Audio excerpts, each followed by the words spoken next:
tudo bem? Olá, olá! Estamos começando o nosso Alma dos Negócios.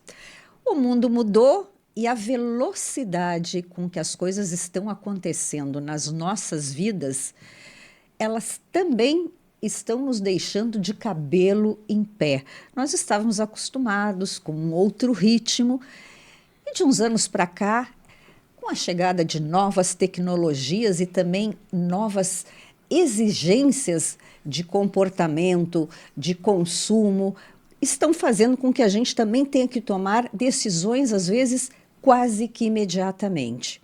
Pensando em tudo isso, sobre o mundo mudou, as pessoas mudaram, a E21 fez um estudo, um projeto, onde aborda muitas dessas mudanças. Só que ele é um projeto que ele não está fechado, ele é um projeto que vai ter muita continuidade. Eu até brinquei com o meu entrevistado que é quase que um estudo sociológico, embora venha de uma agência de publicidade. Meu convidado de hoje é o meu querido amigo Luciano Vignoli, CEO da E21, uma agência de publicidade, propaganda, como vocês quiserem, que já está há mais de 40 anos no mercado e sempre se renovando. Luciano, muito obrigada mais uma vez por estar aqui no Alma dos Negócios. Tu já conhecia o novo estúdio aqui agora de podcast? Não, eu acho que não, né? O último foi lá embaixo. Ainda lá embaixo. Pois ainda lá embaixo, com muita repercussão, como sempre. Ana, muito obrigado pelo convite. Sempre é uma oportunidade legal da gente estar discutindo com os ouvintes, nesse caso específico, mudanças na sociedade que a gente está vivendo no nosso dia a dia. Pois é, e eu quero agradecer, é sempre a lembrança carinhosa de me acionar e dizer, tem um material muito bom para os ouvintes do Alma dos Negócios. A gente estava brincando aqui com o pessoal que está nos acompanhando hoje nessa gravação, que nossa relação ela é de longa data, é uma relação de muita amizade, de muito orgulho, e eu fico assim sempre muito feliz quando tu me aciona, manda aquele WhatsApp, tem novidades. Bom, fala para os nossos ouvintes aqui sobre este projeto, As Pessoas Mudam.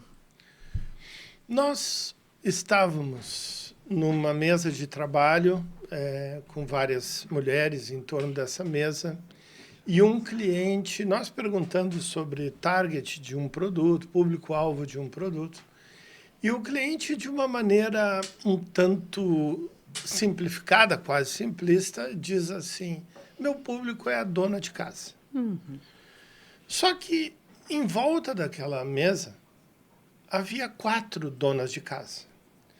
Essas donas de casa guardavam características próprias que uma pouco tinha a ver com a outra. Havia uma dona de casa jovem, solitária, morando sozinha, tomando todas as decisões da casa. Havia uma mãe com 2 filhos que trabalhava muito, trabalhava na agência e trabalhava ainda aos finais de semana produzindo conteúdo para um processo de complementação de rendas.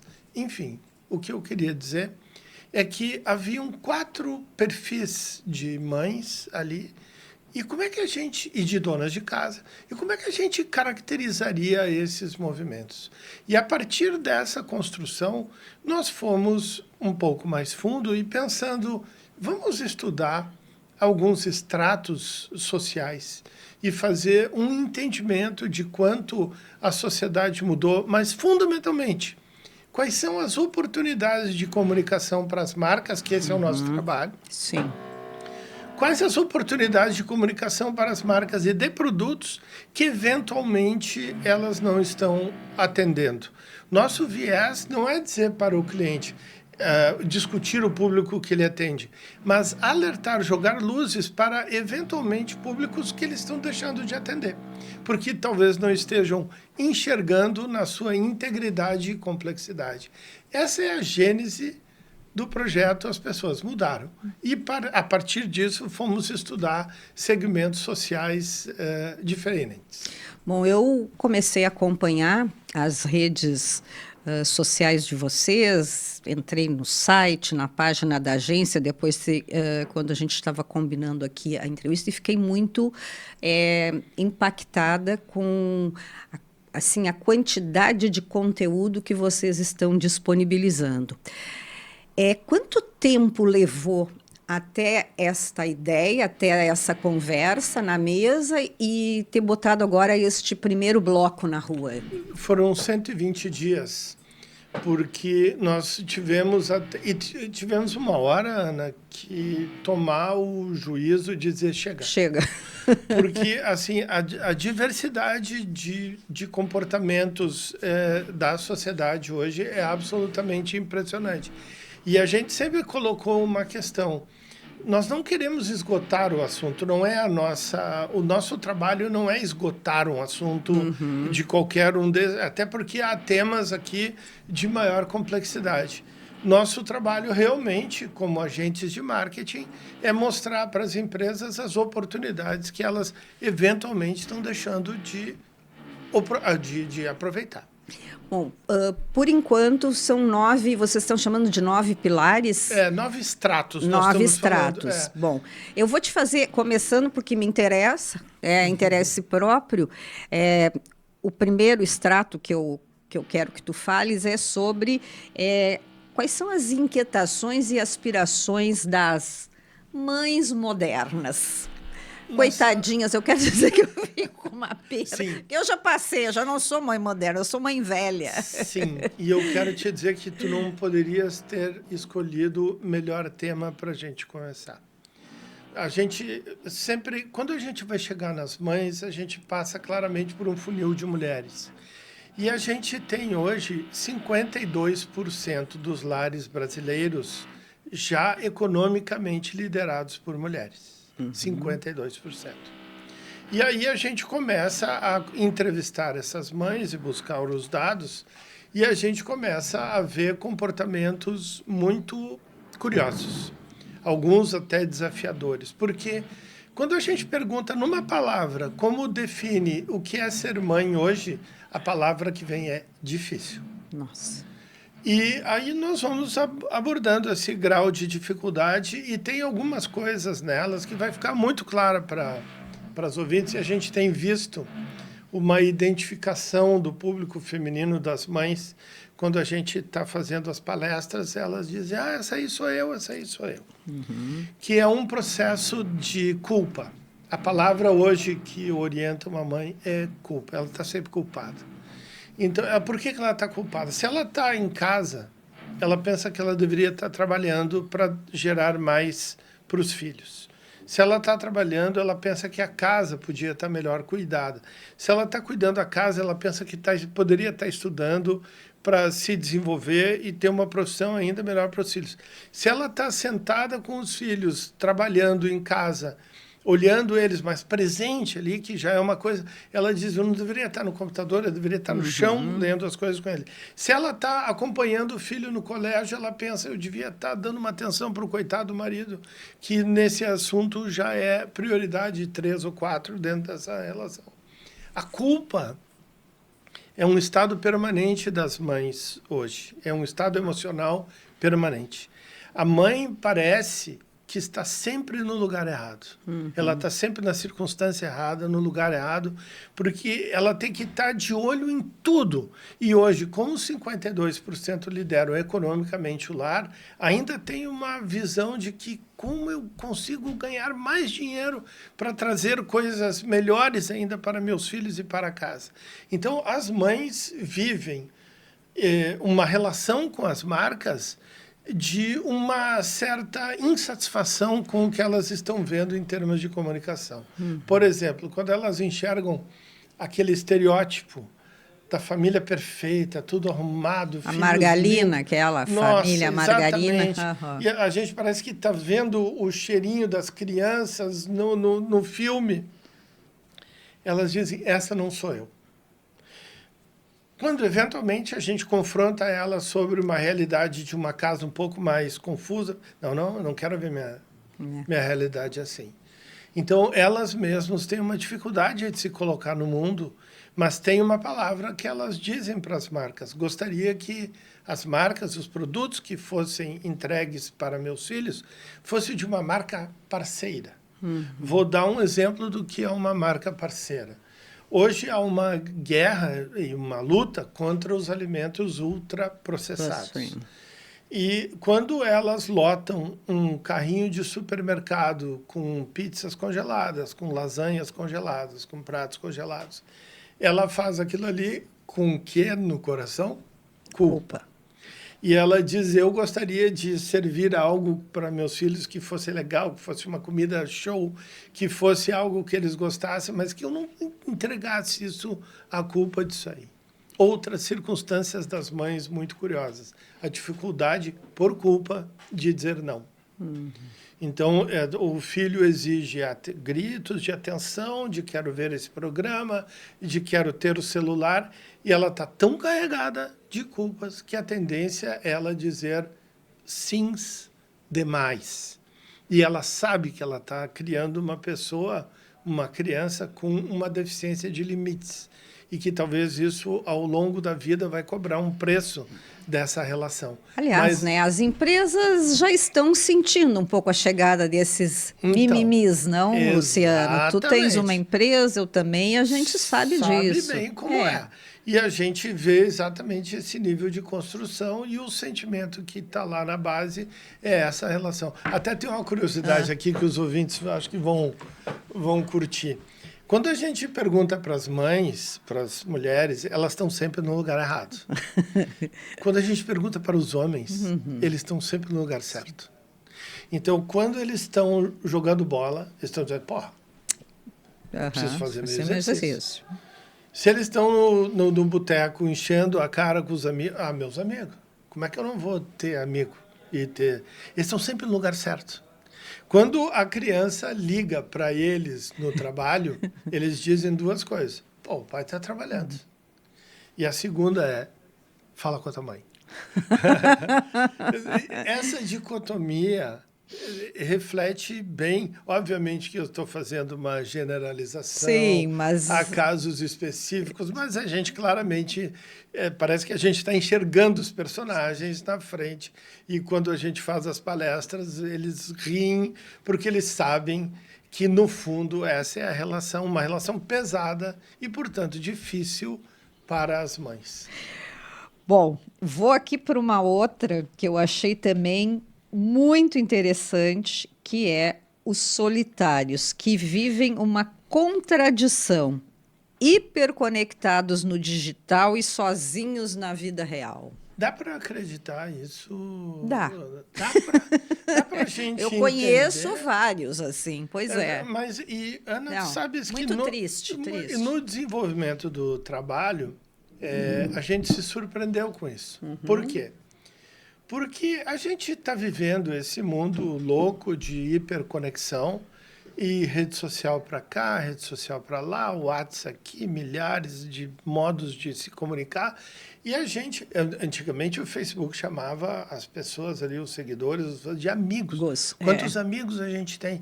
Nossa, eu tenho 1.300 amigos, 1.500 amigos e tenho uma vida solitária. E essa vida solitária, eu não gostaria só de passar só o aspecto triste dessa vivência. Há uma solidão por uma decisão, uma vontade própria de viver uma vida com autonomia e, portanto, mais solitária, e a gente tem que respeitar.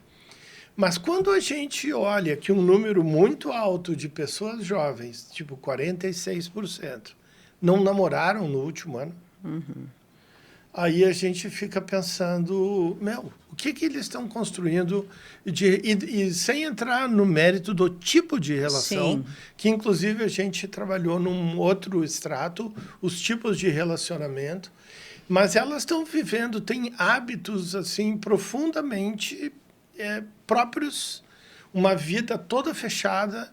Uma das entrevistas divertidas que a gente fez, ela teve dois aspectos. Ela disse assim, a minha casa é tão organizada para mim, ela é tão arrumada para mim, que não cabe outra pessoa. Então, a minha vida está fechada ali. E, aliás, ela disse o seguinte, não cabe, e aí são as oportunidades para as marcas, não cabe nem um refrigerante 2 litros. Se eu tiver um refrigerante, eu tenho um frigobar, não tenho uma geladeira, não cabe um refrigerante 2 litros no meu frigobar. Se eu tiver um refrigerante 2 litros na minha casa, eu vou olhar para ele 24 horas por dia, porque eu não tenho onde colocar. Aí a gente pensa produtos de limpeza, que tem 3 litros de embalagem, 5 litros de embalagem. Onde é que essa pessoa vai guardar isso em 30, 40 metros quadrados, que é o tipo de apartamento que vive? Uma delas, se minha mãe chega com congelados e ela não sabe o problema que ela me causa, porque eu não tenho freezer para guardar. E eu tenho que botar 2, 3 coisas e ter que comer rapidinho aquilo ali, senão eu vou estragar tudo. Vai perder a comida gostosa da mãe, olha. Bom, e os eco-ansiosos, quem são eles? Somos nós. Eu. Somos nós. Somos Nossa. nós.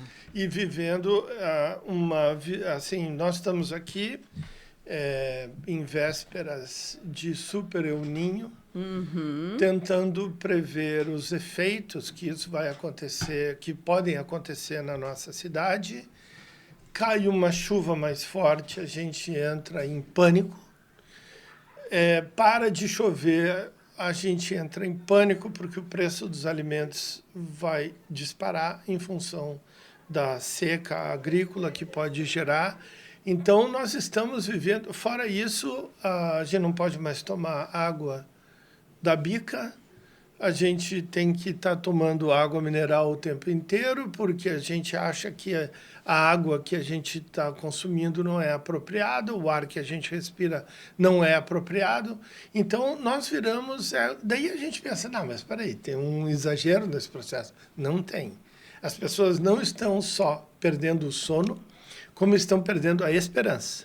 Então, há muitos jovens que dizem assim, eu não vou colocar um filho no mundo para viver num planeta esculhambado e podre que nem esse que a gente está vivendo. Essas pessoas odeiam greenwashing, odeiam as marquinhas que brincam, que fazem, exatamente, que cuidam que tem do planeta e sustentabilidade como prioridade. Então, as marcas que têm um compromisso efetivo com a preservação do planeta, com menos emissões, menos sujeira, um pouco mais de reciclabilidade dos produtos, são marcas autênticas e que calam fundo nesse público. Mas não adianta me dizer que eu reciclo de vez em quando umas embalagens ali e sou uma marca verde. Mas é um comportamento muito, muito latente e assim, angustiante em cima de novas perspectivas e novas realidades. Bom, fala-se muito aí, também tem se falado nos últimos anos, e eu vi que vocês também chegaram, né, nesta geração dos 60 a mais, minha geração. Nossa. E aí? E aí eu comecei a cometer loucuras. Mas a primeira coisa que acontece nessa geração também é a negação do estereótipo. E, assim, o senhorzinho de pijama na cadeira do papai, controle remoto da televisão na mão, não. Há uma visão de que a vida acima dos 60, ela de alguma maneira já se acomodou dentro das suas perspectivas fundamentais. Muito provavelmente as pessoas já chegam com as suas condições de subsistência razoavelmente garantidas e agora elas estão se dando o direito de viver. Estão procurando novas experiências e fica fácil. Vou convidar os ouvintes para que façam esse exercício. Vão nos restaurantes no sábado à noite e vejam o público que hoje está circulando. Vão nas peças de teatro, vão nos shows de música, vão e vocês vão ver que os cabelos, essa geração prateada, ela está tomando conta desse mercado, Por quê? porque eu quero viver. E há uma coisa também muito interessante sobre essa geração. Quando nós não, né, Ana? Mas quando nossos antepassados chegavam aos 60 anos, eles começavam que nem o avião ali, estamos em modo de pouso. E agora não. Porque as pessoas estão indo até 90 anos com muita tranquilidade, com uma longevidade muito grande. Ou seja, de 60 a 90 tem uma vida. É. E essa vida pode e merece ser aproveitada. Então, a gente vê em artigos de luxo este target sendo prioritário. Em artigos automóveis de alto luxo, algumas revendas, algumas marcas, essas mais famosas, ouvinte, Sim.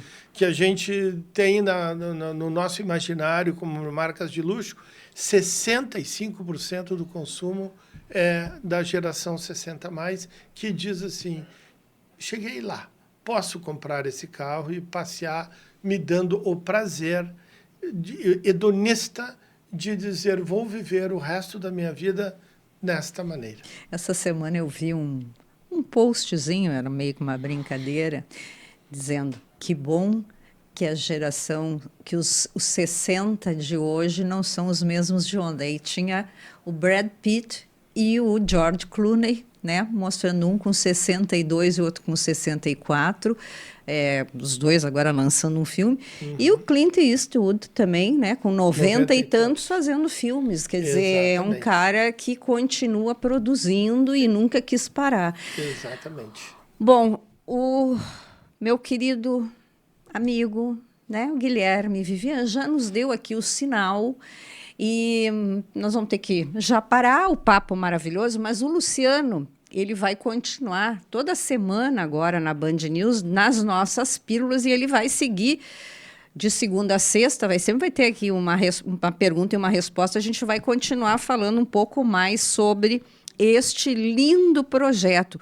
Mas antes de encerrar, eu quero que tu prometas que a continuidade desse projeto sempre será apresentada aqui para os ouvintes do Alma dos Negócios. Pode ser? Está combinado? Sempre que tu me convidares, dessa vez eu me convidei, achei que seria interessante para os ouvintes. E vejam o seguinte, eu talvez tenha trabalhado 10 ou 15% dos dados de somente 4 dos extratos que a gente cuidou. Tem muito conteúdo. Recomendo a procura no nosso site e nas nossas redes sociais, que nós estamos com muito material, fundamentalmente dividindo com as empresas e com as marcas oportunidades de relacionamento, de empatia, de vida comum com esses segmentos, porque temos que nos dar conta. As pessoas mudaram. E eu deixo aqui o meu testemunho. Eu já estou seguindo, estou lendo e estou aprendendo um monte. E além do que adorei o papo de hoje. Nós vamos agora ao comentário da Mariana Ozelami. Neste ano, a Starbucks enfrentou uma crise de comunicação na Coreia do Sul após lançar uma campanha promocional chamada Thank Day.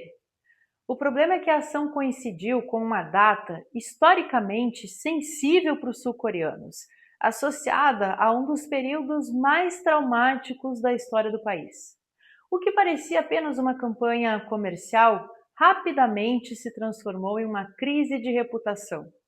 A repercussão foi tão negativa que a empresa precisou pedir desculpas publicamente, promover treinamentos sobre a história e o contexto cultural para os seus colaboradores e viu o CEO da operação local deixar o cargo. O caso chama atenção porque não envolvia um produto defeituoso, uma fraude ou uma denúncia. Era uma campanha, mas uma campanha criada sem compreender completamente o ambiente em que seria recebida. E esse talvez seja um dos maiores desafios da comunicação atualmente. Não basta pensar na mensagem, é preciso entender o contexto. Uma marca pode ter boas intenções, uma equipe qualificada e uma estratégia muito bem estruturada. Ainda assim, se ignorar os aspectos culturais, históricos ou sociais relevantes para o seu público, corre o risco de transformar uma ação comum em uma crise desnecessária. No fim, comunicar bem não é apenas saber o que dizer, é entender profundamente para quem se está falando. Um abraço a você, Ana Cássia, e a todos que nos acompanham aqui no Alma dos Negócios. Muito obrigada, Mariana Zelame. Meu convidado de hoje foi meu querido amigo Luciano Vignoli. Alma dos Negócios volta no sábado que vem. Tchau, tchau.